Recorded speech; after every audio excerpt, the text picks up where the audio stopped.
Good morning students, मैं माधव हिंदी पाठशाला से गामित अमी। तो आज हम कक्षा 7 प्रथम सेमेस्टर संस्कृत विषय संस्कृत में चित्रपदानी का अभ्यास करेंगे। तो यहाँ पे देखो स्टूडेंट, अलग अलग चित्र दिए गए हैं जिसका हमें हिंदी में तो नाम पता है, पर संस्कृत में क्या कहते हैं वो हमें यहाँ से जानकारी प्राप्त करनी है। ओके, तो आसंदह, आसंदह का मतलब क्या होगा? चित्र देखकर आपको पता तो चली गया होगा क्या कहते हैं। आसंदह का मतलब होगा कुर्सी। ओके, स्यूतः, स्यूतः यानी बैग, थैला।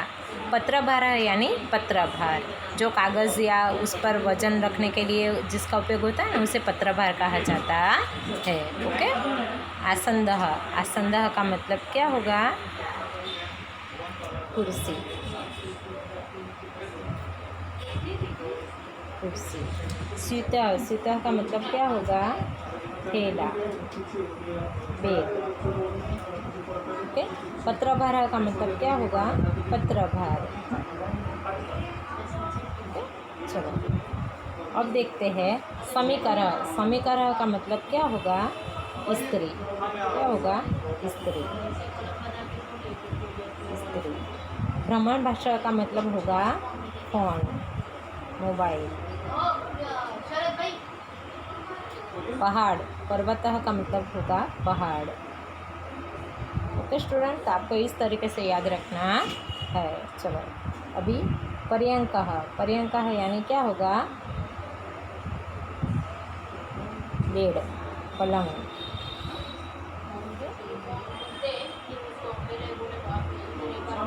खाट। कटह का मतलब होगा चटाई।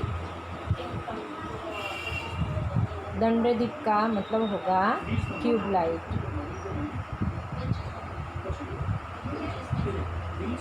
तो स्टूडेंट, इस तरीके से हमें क्या करना है, ये जो सारे शब्द है उसका अर्थ याद रखना है। चलो, पादपः, पादपः का मतलब क्या होगा? पेड़। चषकः, चषक का मतलब होगा ग्लास। कंदुकः मतलब होगा बोल।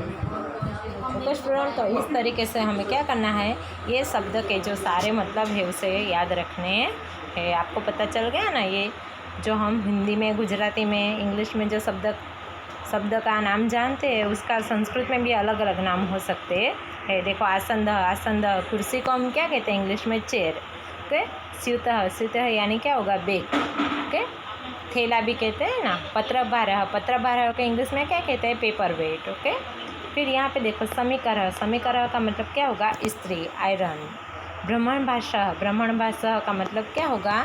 मोबाइल, जिसका आप ज़्यादा इस्तेमाल करते हो ना गेम खेलने के लिए। पर्वतः, पर्वतः का मतलब क्या होगा? पहाड़। पर्यंकः, पर्यंकः का मतलब क्या होगा?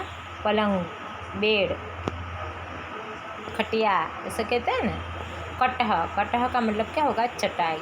दंडदीपः का मतलब क्या होगा? ट्यूबलाइट। पादपः, पादपः का मतलब क्या होगा? पेड़। चषकः, चषक का मतलब क्या होगा? ग्लास। कंदुकः, कंदुकः का मतलब क्या होगा? बोल। ओके, चलो अब चित्रपदानी 2। नौका, नौका का मतलब क्या होगा? नाव। सम्मार्जनी, सम्मार्जनी का मतलब क्या होगा? झाड़ू। चलो, नौका का मतलब क्या होगा? नाव। सम्मार्जनी का मतलब क्या होगा? झाड़ू। नौका यानी नाव, सम्मार्जनी यानी झाड़ू। रंध्रिका यानी पंचिंग, पंचिंग मशीन जो होता है ना, वो कागज़ पे जो हम होल करते हैं उसे फाइल में रखने के लिए, उसे कहते हैं पंचिंग मशीन। और संस्कृत में क्या कहते हैं? रंध्रिका। ओके, चलो अब जो मापिका, मापिका यानी माप पट्टी। क्या होगा? मापिका यानी माप पट्टी। मापिका यानी क्या होगा? माप पट्टी। योजनी का मतलब होगा स्टेपलर। पत्र पेटिका का मतलब होगा पत्र पेटी। ओके, जिसमें हम खत डालते हैं ना, वो। ओके, देखो एक बार हिंदी लिख देते हैं। मापिका, मापिका का मतलब क्या होगा?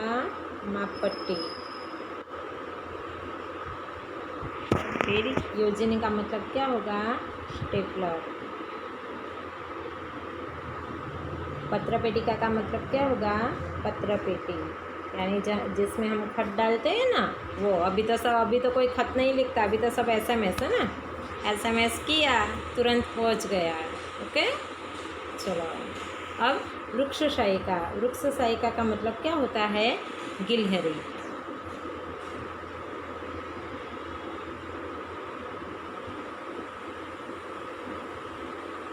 फिर अग्निपेटिका। अग्निपेटिका यानी माचिस।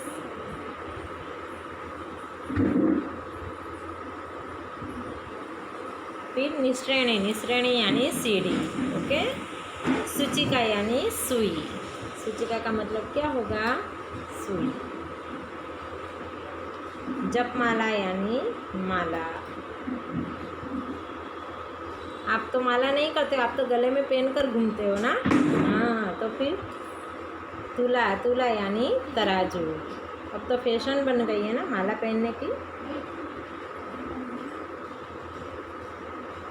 तराजू।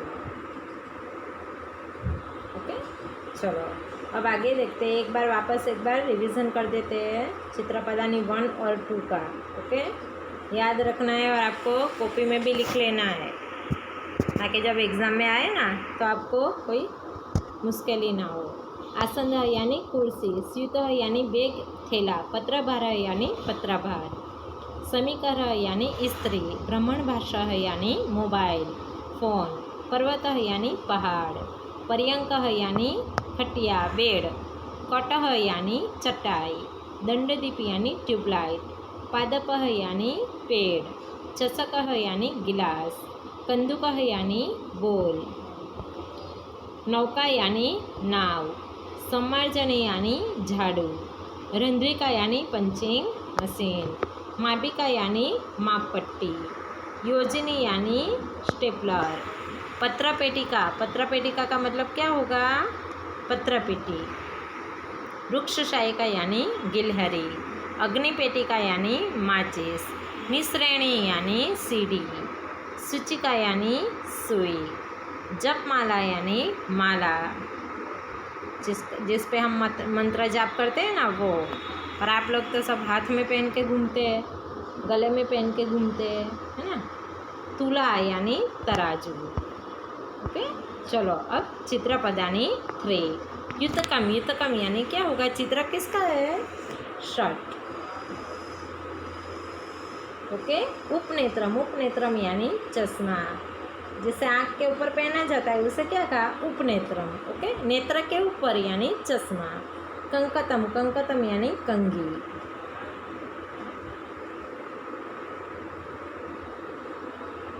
फिर यहाँ पे देखो अर्गलम। अर्गलम यानी क्या होगा?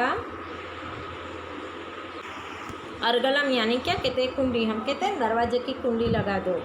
पर्णम यानी पत्ता। व्यजनम यानी पंखा। वैसे तो आपको चित्र देकर पता चल ही जाता होगा, पर हिंदी में, संस्कृत में उसके अलग ही नाम है। देखो, आप देख रहे हो ना, यहाँ पे देखो आम्रफलम। आम्रफलम उसको क्या कहते हैं? आम। गृहम यानी घर। संगणकम। संगणकम वैसे तो हम कंप्यूटर करते हैं। अगर किसी ने हमें आके पूछे संगणम का मतलब क्या होता, तो हम क्या कहेंगे? कंप्यूटर। द्वारम। द्वारम यानी दरवाज़ा। फेनकम। फेनकम यानी क्या होगा? साबुन, जो हम साबुन का इस्तेमाल करते हैं ना वो। वातायनम। वातायनम यानी क्या होगा? खिड़की। ओके स्टूडेंट, तो एक बार वापस मैं रिवीजन कर देती हूँ चित्रपदानी 3 का। युतकम। युतकम यानी शर्ट। उपनेत्रम यानी चश्मा। कंकतम यानी कंघी।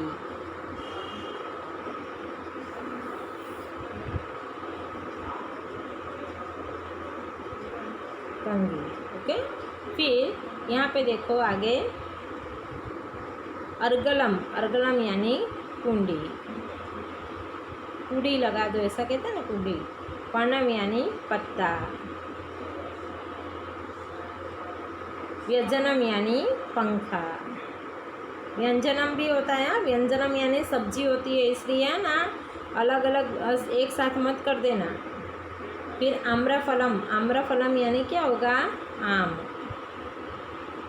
गृहम यानी घर। संगणकम यानी कंप्यूटर।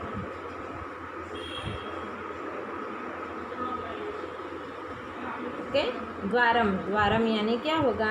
दरवाज़ा। फेनकम यानी साबुन। वातायनम यानी खिड़की। ओके स्टूडेंट, तो ये थी हमारी चित्रपदानी 1 से 3।